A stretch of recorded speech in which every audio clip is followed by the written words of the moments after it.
Masya Allah.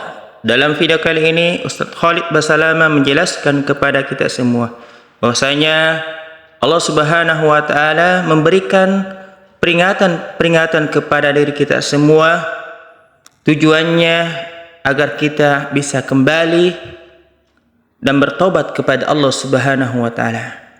Mari kita saksikan video kali ini. Mudah-mudahan bisa menambah wawasan keimanan kita dan bisa memberikan inspirasi dan motivasi agar kita bisa menjadi hamba yang lebih bertakwa lagi kepada Allah Subhanahu wa taala. Selamat menyaksikan. Barakallahu fikum. Kata Nabi SAW, kalau seseorang hamba melakukan ketaatan kepada Allah, sholat misalnya, zikir, membaca Al-Quran, bakti dengan orang tua, bersedekah, membaca Al-Quran, apa saja perintah yang sudah kita ketahui sama-sama, yang Islam agama yang mulai ini ajarkan. Kapan kita kerjakan itu?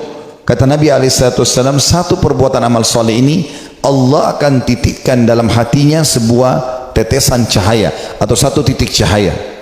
Kalau dia ulangi lagi amal soleh tersebut, dia rutinkan, maka akan dititikkan lagi titik putih. Terus saja titik cahaya itu dia isi dalam hatinya sampai hatinya menjadi terang benderang, bahkan dia bisa menerangi orang lain.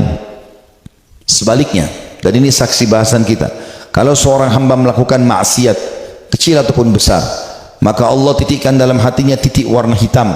Kalau dia mengulangi lagi, titik hitam lagi. Kalau dia mengulangi lagi, titik hitam lagi, sampai hatinya menjadi hitam kelam dan bahkan bisa lebih keras daripada batu, sebagaimana Allah sebutkan dalam Al-Baqarah, au asyaddu qaswah, atau lebih keras daripada batu itu.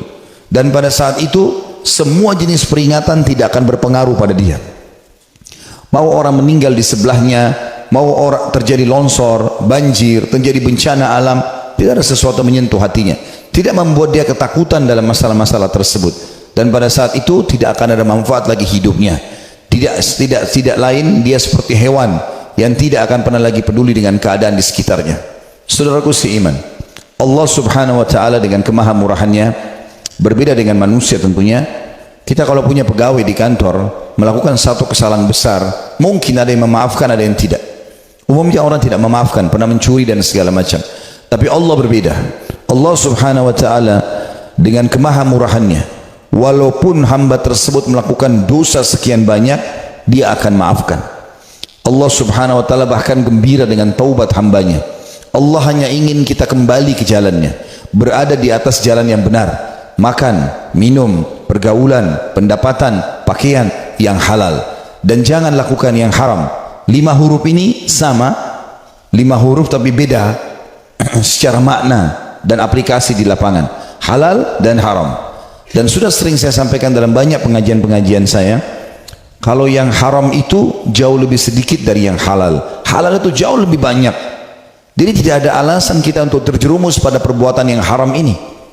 Allah Subhanahu wa taala memberikan peringatan-peringatan dengan rasa takut pada saat ingin melakukan pelanggaran-pelanggaran, dada yang sempit, takut ketahuan orang, akhirnya juga dipermalukan kalau tetap dia lakukan, agar manusia tersebut berhenti. Bahkan ulama mengatakan kalau ada pencuri yang mencuri kemudian ditangkap dan digebukin, dipukul oleh orang-orang, itu bentuk kasih sayang Allah. Karena dasarnya orang ini sebelum digebukin oleh masyarakat, dia tadinya sudah diberikan peringatan-peringatan oleh Allah. Pencurian dia yang pertama mungkin muncul rasa takut, tapi tetap saja dia jalan. Kemudian pencurian yang kedua, Allah buat dia dilihat oleh orang lain supaya dia malu, tetap dia lakukan. Allah buat dia kepergok sekali tapi masih bisa lepas, tapi tetap mencuri, maka Allah sekalian buat orang-orang memukulinya. Ini peringatan-peringatan dari Allah supaya seseorang itu berhenti dari kesalahan.